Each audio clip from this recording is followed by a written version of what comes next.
It's been revealed that more than 75,000 complaints were made against police in England and Wales last year.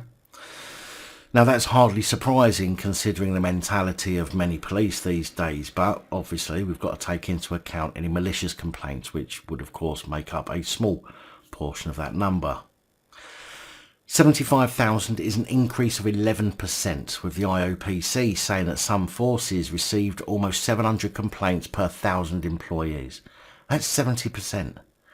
In fact, Cleveland police appear to be holding the record at the moment with 697 complaints per 1,000 employees, with Yorkshire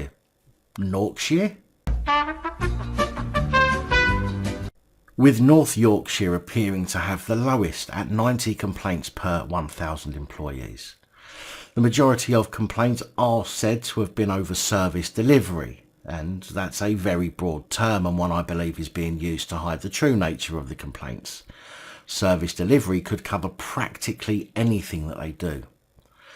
The IOPC have cautioned the public when analysing the stats due to complaint system changes, but Director General Michael Lockwood said the increase indicates that members of the public were increasingly more willing to voice their concerns about police.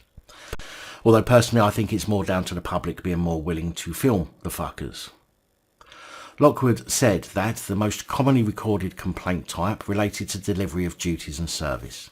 These often relate to service delivery complaints such as a lack of updates or delays in response, rather than concerns around police misconduct. Meanwhile, the rise in the number of complaints resolved informally indicates more complaints are being sorted quickly, as the new system intended, with fewer complaints resulting in lengthy investigations.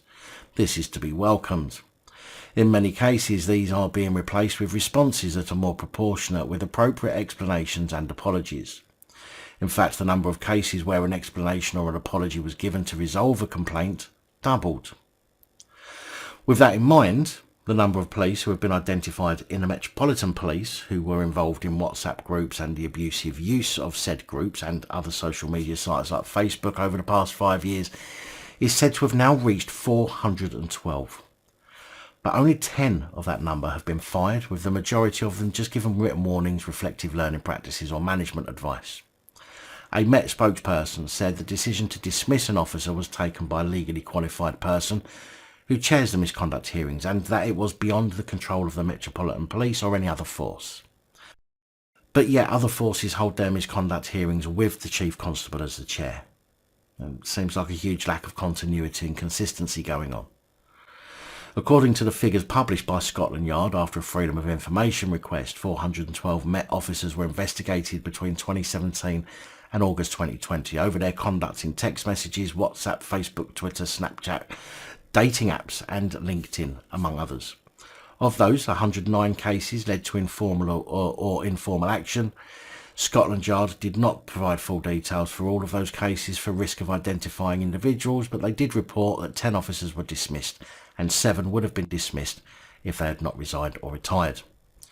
In October, a report from the Victims Commissioner, Louise Casey, warned Rowley that the Met's misconduct procedures were not working, with the bar for dismissal for gross misconduct being set too high.